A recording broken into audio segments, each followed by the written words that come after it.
Hi. Wow, that was a lot of fun. Let me switch you around. I've just finished my day at Naked Revive. I'm going to clean up this window a bit. It's better. What a day. Woo! I like the way I feel right now is that it's that feeling of when you realize that it's now your chosen job to help other people, and how rewarding it is to help others. Some Sometimes I feel like I've had some resistance to that. Um, oops, I've had resistance to receiving the feeling of, "Hey, John, you just helped someone. How do you feel about it?" So there we go. That's it's a big thing for me to allow myself to receive. Oh, there's so much. It's not a very long drive home, but I want to tell you so much. The first is thank you to my first um, Swedish massage client. You were just amazing. Thank you. And you know who you are. And I know you're interested in my YouTube channel. And whilst I won't mention your name or share any of the details, I just wanted to thank you for being the first to come along. You know, when you try something new, it's like you explore something and you're a bit scared of it, but like I was excited. I was like, oh, I'm really excited though. I'm scared and excited at the same time. You know, when you stretch yourself and you step outside of your comfort zones, definitely like my online work has become a comfort zone, is that you often attract in angels, right? And these are people that, like my first Swedish massage client, just said to themselves, "Oh, I'll take a bit of a risk," and um, and so thank you for turning up, and thank you for being an amazing client. You really helped put me at ease, and I also love that you're excited about my psychic work. So that's that would be an honor to help you. And as I said, I'm not quite ready for psychic Swedish massage, um, but definitely psychic reflexology. And it's not long, to be honest, I could probably go ahead and create the psychic Swedish massage service and then just start practicing it. Maybe that's what I should do. Or book me in and I'll just give you for the same price a psychic version. Um, and it's quite funny. It's not the psychic work I have a problem with. It's just making sure I'm confident enough with the massage, which is all progressing in the right direction. So thank you, thank you, thank you. Ooh, what else to share? Big themes for me of integration. So it's quite funny, my drive out here, and I've been saying it for a couple of days now. I keep talking about the new moon, and yet it's a full moon. And I think it might be oh, here I go again, but or my lack of understanding of astrology, but it might be a wolf moon, is that right? I'm sure I read that somewhere. Anyway, anywho, um, and I did a post in my membership group today because I always share a bit about my experience of uh, my my meditation that day, and I asked um, why am I continually calling it the new moon, and it was a rhetorical question, and I realized that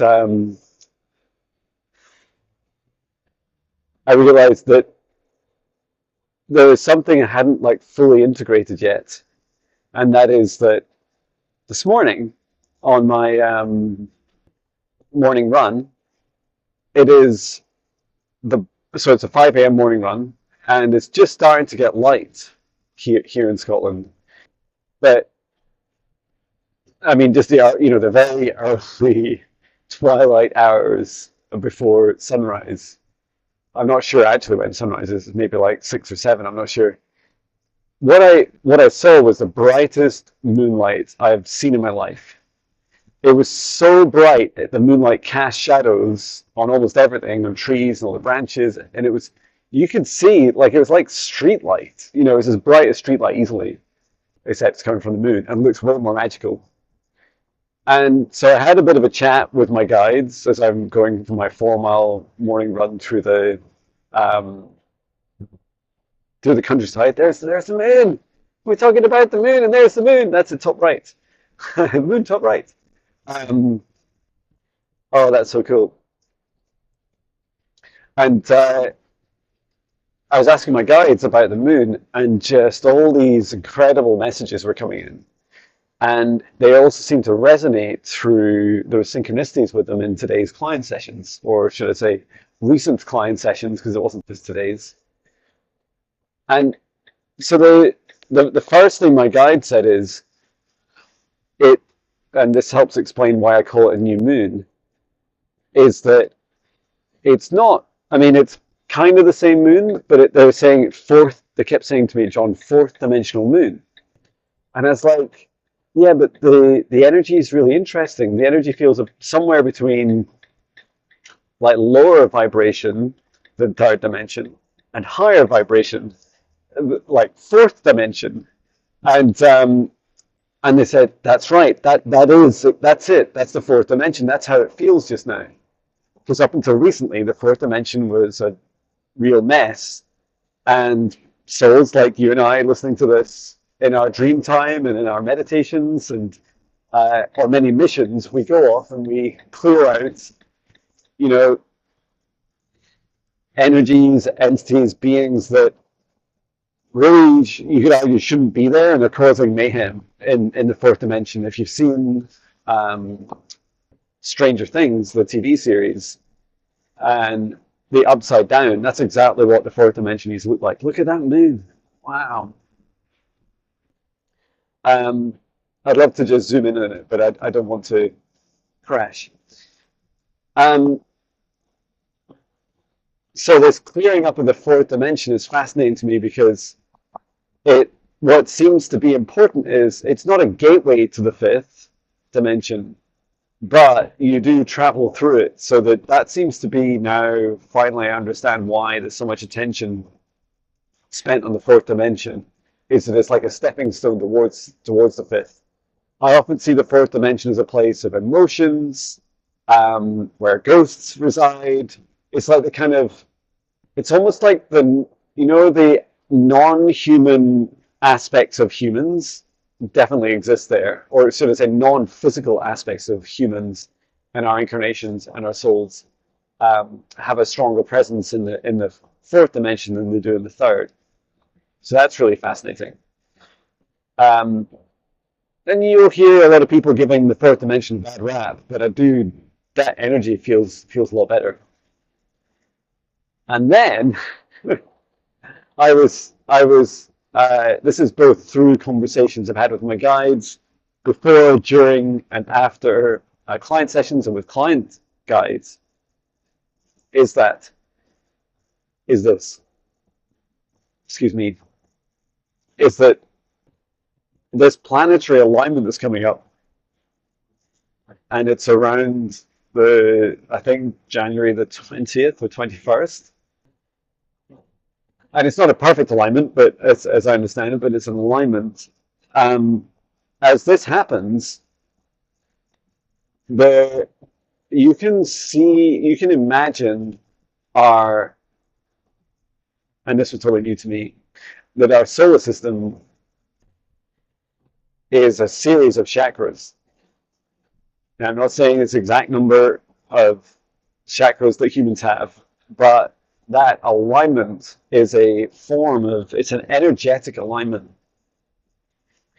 And I keep seeing that the alignment has like this effect of the energy, just like when you align our chakras, all the energy flows far more freely, like aligning, 7 rivers, and they're all in one line, and they all really easily flow between each other both ways. That's what I'm being shown will happen to the planets. The effect on every planet, and this includes our moon and includes our planet Earth, is that it starts to cause a more free flowing of energy. Now, what do you think that's going to mean? What's going to happen, John? What's going to happen? Well, it feels to me like the veil between the third and fourth dimension become almost like burned away, like they disappear.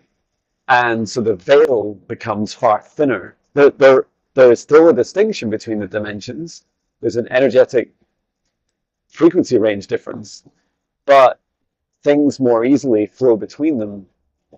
And so likely what you'll see is, some people that perhaps have never, like I was 7 years ago, aren't used to some of these concepts like awakenings and even ghosts and uh, metaphysical aspects, energetic aspects, quantum aspects of this universe. Like if they're not familiar with it, they could they could find it like a discombobulating time.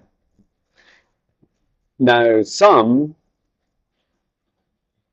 choose across this planet who choose to negatively influence us are going to try and monopolize on this shift as a negative experience to close up our hearts, right? To put us in fear, close up our hearts. So all these tactics like um, the what feels like weather engineering, and but more importantly, like threats of war, any threat of lack that they can muster, fake alien invasions. Like they've got a whole long list of ideas, dark ideas, right? Now, when you don't subscribe to those things, like literally don't subscribe to them on YouTube or wherever. Don't follow them. Don't watch this stuff. It is negative fear talk, and it'll do nothing but close your heart. Um, is that I love this moon slowness shot? Is that what will start to happen is for those of us that choose not to subscribe, we can allow our hearts to open,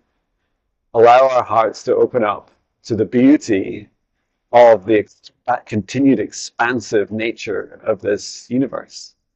This means us connecting with higher aspects of ourselves, being able to feel more closely our loved ones that have passed over, that have died, or at least their human bodies died, and their soul continues on. Um, for some, if your spirit guides can reach that low into the fourth dimension, you become closer to them. You may even more physically see them. Wow, it's quite funny because I don't usually do predictions, but here we are doing predictions. Um, and yeah, we often obsess about at this exact date, at this exact time. Like that's not the point. It's a building of energy and an energetic release that happens. Um, and in many respects, like it's already happening. It's not just like in this particular minute, there's this alignment. It's happening now, and it continues. It intensifies, and then it starts to settle. Okay, so that's some predictions. I also want to talk before I get home, and to my wonderful family, is I want to talk a little bit about integration. So you heard me talking about my experience of the moon, right? Like, in my morning run, and then I couldn't understand why I kept calling it the new moon, and it's like, well, it's the fourth dimensional moon, John. And that those integration steps, um, I found quite hard today. They were like, that was a lot for me to take in. I'm busy with client sessions and other work going on, and so I wasn't like fully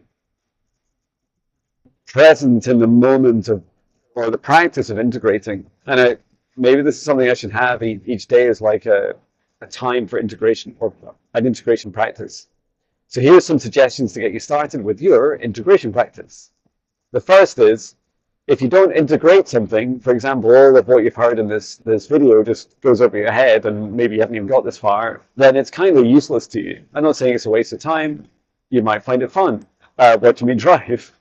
You might find it curious, um, but you can practice this whenever you experience something. So place your hand on your heart and ask yourself when a truth or potential truth comes up. So, for example, is the moon, or should I say the outside of us, shifting more into the fourth dimension, becoming close to the fourth dimension? Yes, maybe, or no. Place your hand on your heart and ask that question. Yes, maybe, or no. Are we moving into fourth dimension or not? Yes, maybe, no. And then it's important for you to know that each of us has our own individual truth. This is why maybe some people enjoy arguing, right? I'm not really one of them, but everyone has their own individual truth and their own individual experience of reality. And it's part of the free will principles of this universal laws is that because we all get to decide everything in our lives, we also get to decide what we perceive. And what you know that when we perceive, when our consciousness is present and perceives something, just the observation alone affects reality. So know that, no, I can't tell you. I can teach you a lot of stuff. I can teach you like the universe according to John. You know, you can read a book or even a religious book or whatever, and you can learn what others' perceptions are. It does not make it your truth. And so the practice of integration, you could describe it as this incremental approach to discovering, discerning, and then distilling. Oh, I love that. 3Ds. Hey, this 3D. Distilling this information. And so you get to classify it and say, this feels like a truth. Yes. Or this feels like a maybe. Not sure. Jury's out. Haven't quite figured it out yet. And then there might be a no, which is, no, it just doesn't make sense for me. Doesn't feel true for me at this time. And you get to decide, right? The important thing is that you practice this exercise. And it feels like, you know, you hear me doing it in my videos. One other way of doing it is writing it down or explaining it to someone. Because when you verbalize something, and that includes writing it, you're projecting the energy out of yourself, and then it allows you to reflect on what you've written or recorded or spoken. So there's some suggestions for integration. This whole world is going to need a lot of help with integration. We're already integrating new information constantly about these shifts, and some of us are worried and anxious about whether it's natural disasters or seemingly natural disasters, or whether it's politics, you know, organizational changes, countries changing, all these things that are going on. We're constantly trying to integrate, like figure out, is that real? Is it not? And it's also one of our problems, you know, as a human race with like our media. If we just consume it without discernment, we are allowing ourselves to be directly programmed. And so practice this. Say that doesn't, you know, I mean, I wouldn't encourage you to watch mainstream media, or, you know, just to always discern. Ask your heart, is this good for me? Is this good for me to consume? And then allow yourself, you know, even do some research if you want, and do the same with that. Don't just take the fact that some human wrote it down and said, and therefore, oh, there's research, that must prove my point. It must be real. Like, that's also not true, right? Research is a helpful articulation of, or experiment, or you know, discovery into specific hypotheses and objectives. But just be careful, because it's often funded by the people that want to make money out of it. As I see with reflexology, you know, people don't make money out of practitioners like me helping people, and so no one wants to fund that research. And yet, what research has done is incredibly compelling. So we all get to choose our own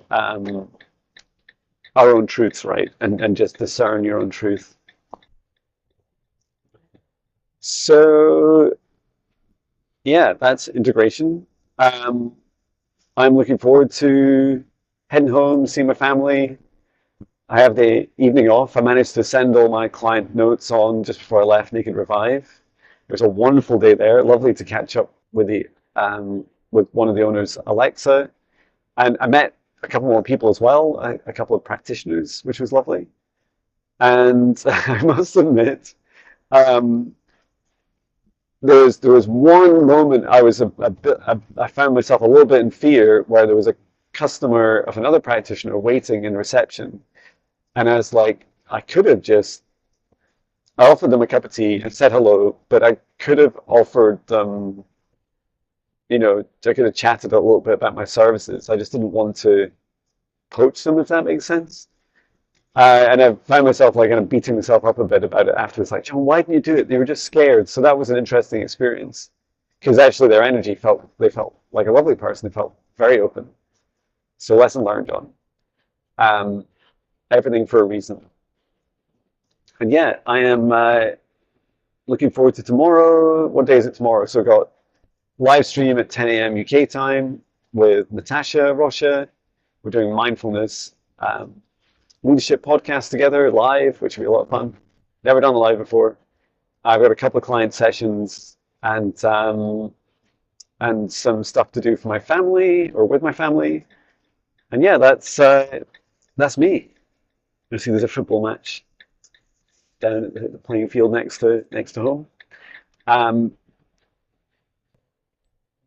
and I'm looking forward to having a good night's sleep. It's definitely been a bit of a journey with this full moon energy, very intense. I feel like my hard day's work has helped settle some of these energies. Like I kind of feel a bit tired and wired, but less wired than I was before. What is it they say? Wired to the moon. I don't know if that's an internationally accepted term, but wired to the moon is definitely resonates with some of the experiences I've been having.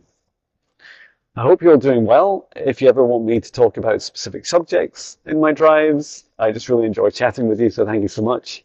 Thank you for all your bookings and the recent sessions, all the bookings that I'm looking forward to that you booked me in through to June for. So thank you so much. And sending so much love for myself and my family. And I wish you all the best. Take care, everyone. Keep safe.